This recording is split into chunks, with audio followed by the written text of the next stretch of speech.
Hello everyone, कैसे हैं आप सब।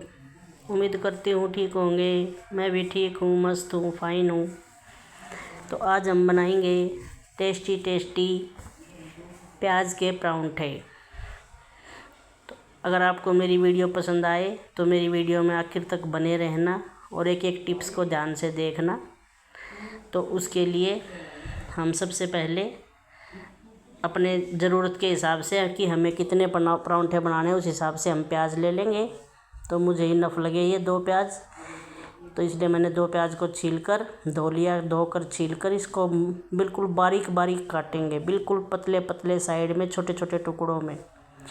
क्योंकि अगर हम इसको घिया कस के साथ घिसते हैं या कूटते हैं या कुछ भी करते हैं तो ये प्याज जो है पानी छोड़ना बंद नहीं करते हैं।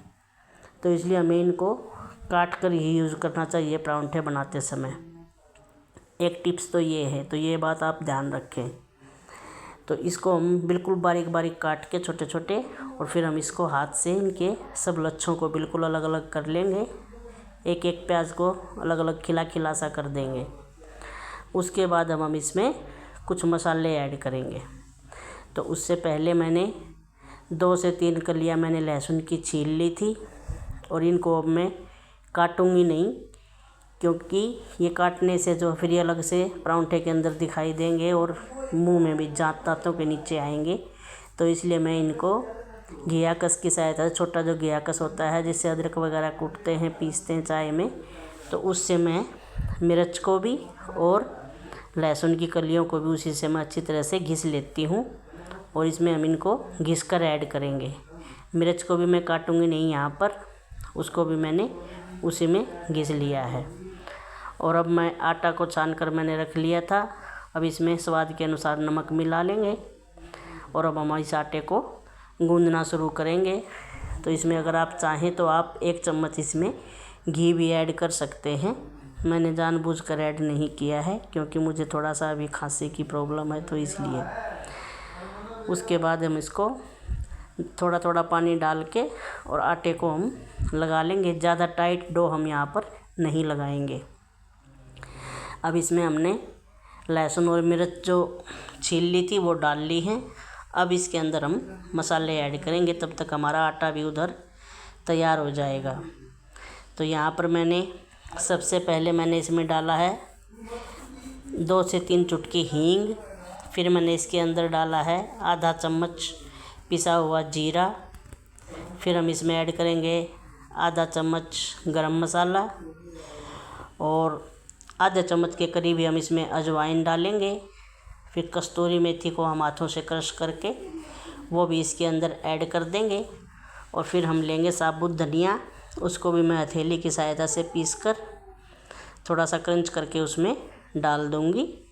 और उसके बाद हम स्वाद के अनुसार थोड़ा सा इसमें भी हम नमक ऐड करेंगे, क्योंकि ज़्यादा नमक इसमें डालेंगे तो ये प्याज फिर पानी छोड़ देंगे। तो इसलिए इन सब चीज़ों को डाल के हम धीरे धीरे अब इसको चम्मच की सहायता से मिलाना शुरू करेंगे। इसको काफ़ी देर तक मिलाना है कि जिससे जो ये मसाले हैं ये हर प्याज पे अच्छी तरह से लग जाएं, बिल्कुल कोई भी प्याज वैसा ना रहे।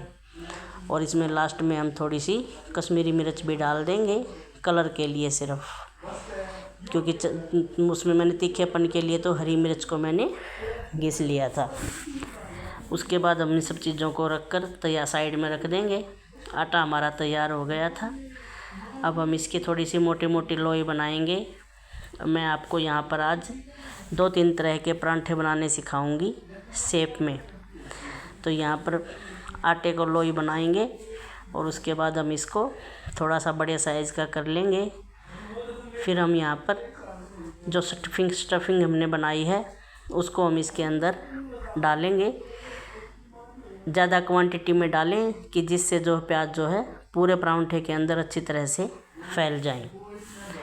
अब हम इसके अंदर स्टफिंग को डाल के और इसको हम किनारों पे से लोई को रोटी को किनारों से लेके इसको हम फोल्ड करेंगे।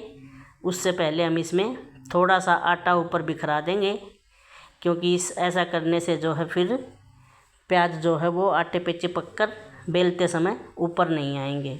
थोड़ा सा आटा अगर इसके ऊपर डाल देते हैं तो फिर ये गीले आटे से चिपकते नहीं हैं, सूखे सूखे अंदर से रहते हैं, तो फिर बेलने में आसानी हो जाती है। तो इस तरह से हम इसको चकोर शेप में हम परांठे बनाएंगे। और इसको बिल्कुल अब धीरे धीरे सॉफ्ट हाथों से, ज़्यादा दबाव हमें नहीं देना है।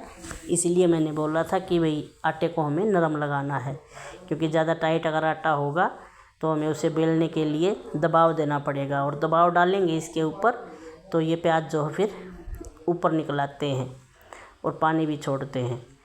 तो इसलिए हम इसको बिल्कुल हल्के हल्के हाथों से प्रेस करते हुए धीरे धीरे चकोर साइज़ का परांठा हम यहाँ पर तैयार कर लेंगे। और यहाँ पर तवे को मैंने गर्म होने के लिए रख दिया था। अब इस पे हम धीरे से अपने परांठे को डाल देंगे। उसके बाद अलट पलट के हम इसको घी लगाएंगे। कुछ लोग तेल में भी परांठे बनाते हैं, लेकिन हम हमेशा घी में ही परांठे बनाते हैं। तेल के बने हुए परांठे इतने टेस्टी नहीं लगते हैं जितने घी के लगते हैं, और एक अजीब सी स्मेल भी आती है। तो यहाँ पर मैंने परांठे के एक साइड में अच्छी तरह से घी लगा दिया है, उसको दूसरी साइड से पलट लिया है।